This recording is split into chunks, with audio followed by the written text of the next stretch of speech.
जोहार झारखंड, आप सभी का स्वागत है eagle IAS the study zone में। तो साथियों 14 जेपीएससी के लिए जो प्रीलिम्स के तहत जो प्रश्नों की श्रृंखला पर जो चर्चा शुरू किया गया था उसे पुनः आज आगे बढ़ाया जाएगा। और आज का भी विषय क्या है? आज का विषय है हिस्ट्री और झारखंड। आज जो क्वेश्चंस पेपर को लिया गया है पीवाईक्यू एनालिसिस के तहत, वो झारखंड में होने वाले लिमिटेड डेप्यूटी कलेक्टर एग्जाम के प्रश्न पत्र हैं। चलिए तो पहला प्रश्न देख लेते हैं। पहला प्रश्न है कि पाल और प्रतिहार काल के दौरान जो सीधे एडमिनिस्ट्रेटेड होते हैं उनमें जिले को किस नाम से जाना जाता था? तो सबसे पहले हम पाल और प्रतिहार के स्थापना को लेकर के चर्चा करेंगे। दोनों का जो स्थापना हुआ था एक ही समय काल के दौरान, अर्थात 8वीं सदी के मध्य में इनका स्थापना हुआ था। पाल वंश का जो स्थापना किया गया था वो गोपाल प्रथम के द्वारा किया गया था 750 से लेकर के जो है 770 के मध्य। वहीं गुर्जर प्रतिहार की अगर हम बात करें तो नागभट्ट प्रथम के द्वारा इस साम्राज्य की स्थापना किया गया था 730 से लेकर 756 के मध्य। चलिए आगे बढ़ते हैं। इसके अलावा अब बात कर लेंगे कि जो संपूर्ण पाल और प्रतिहार वंश है उसे कितने भागों में बांटा गया था और उनका नाम क्या था। जो डायरेक्ट एडमिनिस्ट्रेटिव होते थे उन्हें सबसे पहले जो है एम्पायर जो था उनका, उन्हें क्या किया गया था ना, उन्हें प्रोविंस या क्षेत्रों में बांटा गया था। इस प्रोविंस को क्या कहा जाता था? इस प्रोविंस को कहा जाता था भुक्ति। अगर आपको गुप्त काल याद होगा तो गुप्त काल में भी इसी प्रकार के डिवीजन थे। और इसके जो इस प्रोविंस जो है, प्रोविंस के जो ऑफिसर होते थे वो मूल रूप से राजकुमारों को दिया जाता था, या जो सबसे ज़्यादा सम्राट के क्लोज होते उनको दिया जाता था। इसे क्या कहा जाता था? उपरी कहा जाता था। चलिए इसके बाद प्रोविंस को जो है डिवीजन में बांटा गया। डिवीजन को क्या कहा जाता था ना? डिवीजन को विषय कहा जाता था। जिनके जो ऑफिसर होते थे उसे विषयपति कहा जाता था। इसके अलावा डिवीजन के बाद जो है डिस्ट्रिक्ट आता था, और डिस्ट्रिक्ट के लिए कौन सा शब्द का प्रयोग किया जाता था ना? मंडल शब्द का प्रयोग किया जाता था। तो ऑप्शन हमें दिख रहा है कि यहाँ पर उत्तर क्या होगा? यहाँ पर उत्तर होगा मंडल। चलिए 4 ऑप्शन में एक चीज़ और देखने वाली बात यह है कि मंडल, भुक्ति और विषय ये सभी जो है गुप्त काल से प्रारंभ हुए और पूर्व मध्य काल तक चलते रहे एडमिनिस्ट्रेटिव डिवीजन के तौर पर। लेकिन इक्ता की अगर हम बात करें तो ये मिडिवल में शुरू हुआ था 1206 में। 1206 में इल्तुतमिश के द्वारा इसे प्रारंभ किया गया था। इक्ता प्रथा के तहत जो है ऑफिसर्स को क्या दिया था ना? लैंड दिया जाता था, और जिससे रेवेन्यू कलेक्शन करके वो क्या करते थे ना? सेना रखते हुए इल्तुतमिश के साथ अटैच रहते थे। तो इक्ता प्रथा जो है वो इल्तुतमिश के द्वारा प्रारंभ किया गया था मध्यकाल के दौरान। चलिए नेक्स्ट प्रश्न लेते हैं। कौन सा युद्ध बाबर द्वारा नहीं लड़ा गया? तो बाबर द्वारा अगर हम ठीक से ऑप्शंस को देखें, चौसा का जो युद्ध है वो हुमायूं और शेरशाह सूरी के मध्य 1539 में हुआ था, और ये काफ़ी निर्णायक युद्ध था। इसके बाद ही शेरशाह का जो राज्य है वो धीरे धीरे संपूर्ण दिल्ली पर भी हो जाता है, अर्थात वे भारत के शासक के तौर पर उभरते हैं इसके अलावा अगर हम बाबर के युद्ध की अगर बात करें तो बाबर ने खनवा का युद्ध लड़ा था, जो कि काफी महत्वपूर्ण माना जाता है। बाबर और मेवाड़ के राणा संगा के मध्य युद्ध हुआ था, जिसमें बाबर विजयी हुआ था। इसके ठीक बाद चंदेरी का युद्ध हुआ था बाबर और मालवा के शासक मेदिनी राय के मध्य। और इसके बाद जो है घाघरा का युद्ध हुआ था बाबर और अफगानी शासक, जिनमें महमूद लोदी और नुसरत शाह के मध्य, जो कि बंगाल के शासक थे। तो ये तीनों युद्ध जो है बाबर काल के दौरान हुए, 1527 में, 1528 में, 1529 में। वहीं चौसा का जो युद्ध है वो 1539 में हुआ। तो इस प्रकार चौसा के युद्ध का संबंध जो है बाबर से नहीं है। चलिए नेक्स्ट प्रश्न लेते हैं। नेक्स्ट प्रश्न है कि मदते मास क्या होता है? तो मदते मास भूमि दान की प्रथा है। मध्यकाल के दौरान जो है रिलीजियस व्यक्ति को, इसके साथ साथ स्कॉलर्स को जो है भूमि दान दिया जाता था, और ये काम जो है सद्र के द्वारा किया जाता था। सद्र जो है क्या है ना, वो न्याय विभाग होता था, और सद्र न्याय विभाग के प्रधान को सद्र कहा जाता, और सद्र के द्वारा जो है रिलीजियस व्यक्ति हो या कोई स्कॉलर व्यक्ति, उन्हें जो है भूमि दान दे करके भूमि दान दिया जाता था, जिससे वो रेवेन्यू कलेक्शन को लेकर के अपना जीविकोपार्जन करते थे। इसे क्या कहा जाता है ना? इसे मदते मास कहा जाता था। इसे ही मुगल काल में क्या कहता है? सरयू गल के रूप में भी जाना जाता था। ठीक है, चलिए नेक्स्ट प्रश्न लेते हैं। नेक्स्ट प्रश्न क्या है? किस वर्ष वास्को डी गामा कालीकट में आए थे? तो 1498 में प्रथम बार, और फिर 1502 में दूसरी बार आए थे। ठीक है, चलिए नेक्स्ट प्रश्न लेते हैं। नेक्स्ट प्रश्न क्या है? निम्नलिखित में से कौन सा सही सुमेलित नहीं है? शिमला डेपुटेशन 1906, दिल्ली दरबार 1911, कामागाटा मारू घटना 1912 और जालियांवाला बाग नरसंहार 1919। तो इसका एक्चुअल उत्तर है जो है सी, ये गलत है।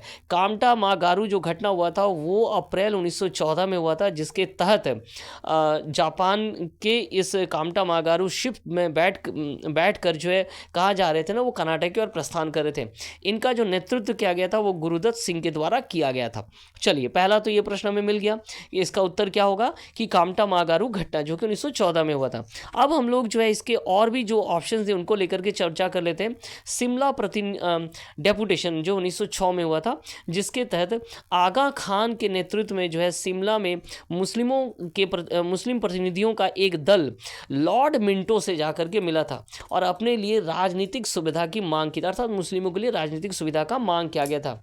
इसी के तहत जो है माना जाता है कि मॉडले मिंटो सुधार जो हुआ था 1909 में, उसमें जो है मुस्लिमों के लिए क्या मिला ना, अलग इलेक्टोरेट की व्यवस्था की गई थी। और इसी के साथ साथ ऐसा माना जाता है कि इसी के साथ साथ जो है दिसंबर 1906 में जो है मुस्लिम लीग का स्थापना किया गया था सलीमुल्लाह के द्वारा, जो कि ढाका के नवाब थे। तो इस प्रकार इस प्रतिनियुक्ति जो शिमला डेपुटेशन का जो रिजल्ट है वो काफ़ी लाभदायक सिद्ध हुआ मुस्लिमों के लिए। एक तो उन्हें क्या मिला ना, इलेक्टोरेट सेपरेट मिला, और साथ में एक ऐसी पार्टी उभर करके आई जो बाद में जो है मुस्लिम लीग जिसे हम कहते हैं, जिन्होंने आगे राजनीतिक क्षेत्र में काफ़ी कुछ कार्य किया। चलिए आगे बढ़ते हैं। नेक्स्ट प्रश्न, नेक्स्ट ऑप्शंस का अगर हम चर्चा कर ले कि दिल्ली दरबार जो है 3 बार हुआ है। एक तो 1876 में हुआ था लीटन के समय काल के दौरान, जिसमें महारानी विक्टोरिया के साम्राज्ञी, भारत के साम्राज्ञी होने पर उन्हें केसरे हिंद की उपाधि गई थी।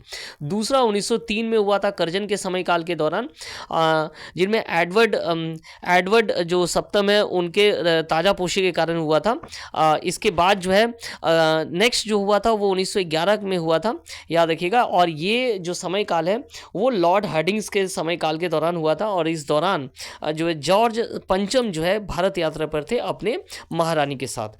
चलिए, जालियांवाला बाग नरसंहार 1919 में हुआ था, यह आप सभी को ज्ञात है। नेक्स्ट प्रश्न लेते हैं। नेक्स्ट प्रश्न क्या है, सविनय अवज्ञा आंदोलन के दौरान किसानों ने चौकीदारी टैक्स, ये बिहार प्रांत में शुरू हुआ था चौकीदारी टैक्स। चलिए नेक्स्ट प्रश्न को लेते हैं। नेक्स्ट प्रश्न क्या है, निम्न में से कौन सा मौलाना अबुल कलाम आज़ाद द्वारा नहीं लिखा गया था? तो मौलाना अबुल कलाम आज़ाद द्वारा कौन कौन से लिखे गए थे उन पर एक बार चर्चा कर ले। एक तो अल हिलाल लिखा गया था, गुब्बारे खातिर लिखा गया था, इंडिया विंस फ्रीडम लिखा गया था, लेकिन असबाबे और बगावत हिंद ये जो है सर सैयद अहमद खान के द्वारा लिखा गया था। सर सैयद अहमद खान के द्वारा ये लिखा गया था, और इसका अर्थ होता है कि 1857 में सिपाही विद्रोह के कारणों को उन्होंने इस असबाबे बगावत हिंद में लिखा था। इसके अलावा सर सैयद अहमद खान की एक और रचना है जिसे हम लोग कहते हैं लॉयल मोहम्मदन ऑफ इंडिया। ठीक है, तो ये दोनों ही जो है किसके द्वारा लिखा गया ना, सर सैयद अहमद खान के द्वारा लिखा गया था। और शेष जो रचना है वो क्या है, मौलाना अबुल कलाम के द्वारा लिखा गया। तो इसका उत्तर क्या होगा, इसका उत्तर होगा असबाबे बगावते हिंद। चलिए नेक्स्ट प्रश्न ले लेते हैं। भारत में प्रथम सूती वस्त्र का जो कारखाना है वो कहाँ स्थापित हुआ था? तो भारत में प्रथम जो है सूती वस्त्र का कारखाना, कॉटन मिल जो है वो बॉम्बे में स्थापित किया गया था। और ये किसके द्वारा स्थापित किया गया था ना, कावास जी नाना भाई डावर जी के द्वारा 1854 में जो है इसे स्थापित किया गया था, जिसका नाम था Bombay sweeping and weaving company cotton mill. ठीक है, चलिए नेक्स्ट प्रश्न लेते हैं। नेक्स्ट प्रश्न क्या है, तेभागा किसान आंदोलन अर्थात 1/3 जो है प्राप्त होगा। ये आंदोलन कहाँ चलाया गया था? तो ये आंदोलन जो है बंगाल में जो है ये आंदोलन चलाया गया था, तेभागा आंदोलन जिसे कहा जाता है। ये मूल रूप से स्वाधीनता के टाइम में 1946 से 47 के मध्य ये बंगाल में तेभागा आंदोलन चला था। चलिए नेक्स्ट प्रश्न, चिपको आंदोलन का मुख्य उद्देश्य क्या है? चिपको आंदोलन जो कि 1973 में प्रारंभ हुआ था, और इसका मूल कार्य है कि पेड़ों को काटने से बचाना या पेड़ों की रक्षा करना, डिफॉरेस्टेशन को रोकना। तो इसका उत्तर क्या होगा ना, पेड़ों को काटने से बचाना। चलिए नेक्स्ट प्रश्न ले लेते हैं। तो ये इतिहास के कुछ प्रश्न थे, इसमें 10 ही प्रश्न जो है इतिहास के थे जो कि हम लोगों ने देखा। अब आगे हम देखेंगे कि झारखंड के कुछ प्रश्नों को हम लोग लेकर के क्या करेंगे, चर्चा करेंगे। उनमें से एक ले लेते हैं कि इनमें से कौन सा एक झारखंड की योजनाओं में आम के पौधारोपण से संबंधित है। तो बिरसा मुंडा बागवानी योजना का संबंध जो है आम के पौधारोपण से संबंधित है।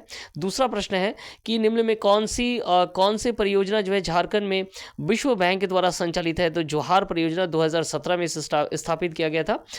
इसके अलावा एक और प्रश्न ले लेते हैं झारखंड का जो है एक और प्रश्न ले लिया जाए। प्रश्न है कि प्रश्न ले लेते हैं, हाँ, झारनेट का उपयोग क्या होता है। झारनेट का जो फुल फॉर्म है वो है Jharkhand state information and communication network, और इसका काम है कि सरकारी कार्यालय को बंद इंटरनेट में जोड़ना। अर्थात एक तो सरकारी कार्यालय और उनके साथ साथ उसे क्या करना, एक इंटरनेट के साथ कनेक्ट करना। चलिए नेक्स्ट प्रश्न ले लेते हैं। नेक्स्ट प्रश्न क्या है, झारक्राफ्ट का स्थापना कब किया गया। तो झारक्राफ्ट का स्थापना जो है 2006 में स्थापित किया गया था। तो 23 अगस्त 2006 इसका उत्तर होगा। झारक्राफ्ट का जो फुल फॉर्म है वो है Jharkhand silk textile and handicraft developer corporation. ठीक है, तो इसका स्थापना कब किया गया था ना, 2006 में इसे स्थापित किया गया था। चलिए नेक्स्ट प्रश्न क्या है ना, डाकिया योजना पीवीटीएच के लिए प्रारंभ किया गया था, जिसका अर्थ है कि खाद्यान्न उपलब्ध करवाना।